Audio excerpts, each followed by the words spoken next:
What if I told you that you could pretty much understand the blueprint for an entire language just by looking at a single dictionary entry? Sounds a little crazy, right?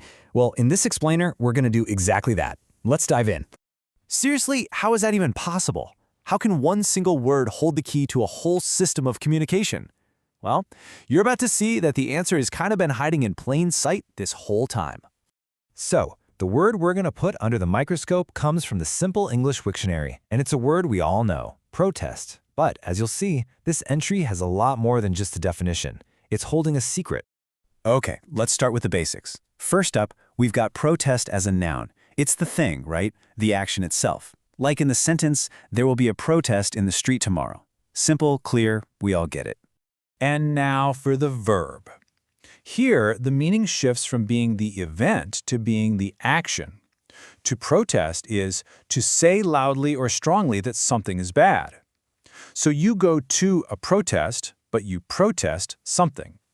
Seems straightforward, but this is where it starts to get really interesting.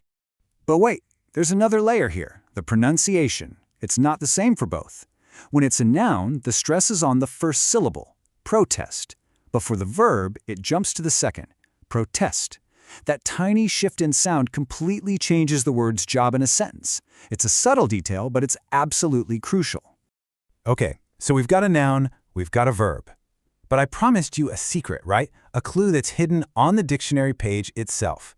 It's just a small little note, super easy to miss, but it is the key to what is really going on here. And here it is. Tucked away on the Wiktionary page is this simple note. Protest is on the Basic English 850 list. Sometimes you'll see as a tag at the bottom, just BE 850. So, what on earth does that mean?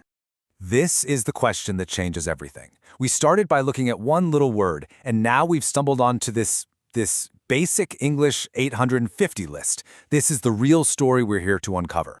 850. That's the magic number. And it is not random. It is the exact number of words that were carefully picked to build the foundation of an entire language. And there's the secret we've been hunting for. That BE 850 tag, it stands for Basic English. It's a simplified version of the language, designed to be used internationally. The whole thing is built on a foundation of just 850 core words, all chosen for their power to say complex things in a really simple way. You know, the thinking behind it is just brilliant in its simplicity. First, you choose 850 essential words.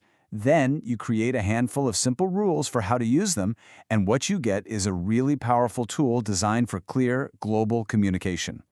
Now let's rewind and go back to our original dictionary entry. Think about the words they used in the definitions and examples. Words like street, say, take, and walk. They weren't just random words picked out of a hat. They are also on the 850 list. The entire system is built out of its own pieces. Let's look at this sentence one more time. The people walked in the street holding signs to protest the war. It's a powerful, complete idea, right? And it's made almost entirely from these fundamental building blocks of basic English. It just goes to show you don't need a huge vocabulary to make a really strong point. So, what does this all mean? Well, protest wasn't just some random example we picked. It was a window into this whole system. Inside basic English, it's not just another word in a massive dictionary. It's a fundamental, pre-selected building block. And that's really the big idea here. Each one of these 850 words is like a Lego brick. On its own, it's simple, but when you combine them using a clear set of rules, you can build almost anything. You can express really complex ideas in a way that pretty much anyone can understand. And this all leaves us with a pretty fascinating question. I mean, we live in an age of constant information overload. We're practically drowning in complicated language. A system like Basic English completely challenges that. It really makes you wonder, in a world that feels more and more complex every day, is simplicity the ultimate superpower?